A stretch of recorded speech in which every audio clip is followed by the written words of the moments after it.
Nakabalik na sa Pilipinas ang OFW mula Algeria na nakaligtas sa madugong hostage crisis doon.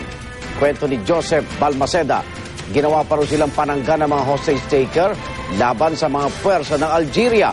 Saksi si Isay Reyes. May higpit na yakap ang isinalubong ng kanyang mga mahal sa buhay sa OFW na si Joseph Reyes Balmaceda matapos makaligtas sa madugong hostage crisis sa Algeria. Mula airport, agad siyang idiniretso sa tanggapan ng Overseas Workers Welfare Administration.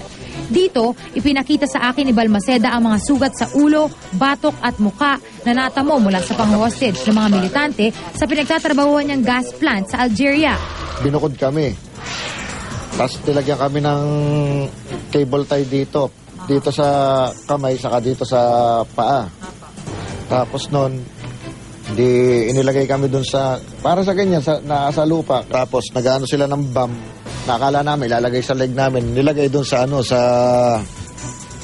sa ibang nationality. Pero sa amin, walang bomb na nakalagay. Kwento pa ni Balmaceda, ginawa raw silang panangga sa Algerian forces habang gumagawa ang mga hostage taker ng mga improvised bomb. Habang umiikot naman yung helicopter, nakataas yung kamay namin ganyan para hindi sila tirahin. Pag may kumanan sa inyo't sa may kumaliwa, babariling ko. Sabi nung kailangan pag lumakad kayo diretso. Pero ang pinakamatinding kalbaryo ni Balmaceda ay nang nagpaulan daw ng mga bala ang Algerian forces sa kanilang sasakyan sa labas ng gas plant. Di lang yan, ang militanteng nagmamaneho noon, pinasabugan daw ang sarili nilang sasakyan. Ang kalbaryo nagpatuloy hanggang sa kanyang pagtakas. Pagbaba ko ng sasakyan, may bumabaril na naman sa akin. Tapos noon, yun nga, lumakad na ako, gumapang na ako hanggang sa makarating ako doon sa government forces, tapos nawala na ako ng malay na at the next day na nagising na lang ako sa ospital.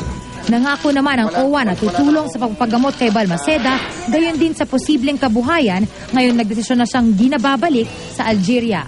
Humingi siya ng tulong na makapagnegosyo na lang, makapagsimula siya dito. Tutulungan natin siyang. Pero siyempre, ang unang-unang gagawin natin, bigyan natin siya ng stress debriefing, counseling.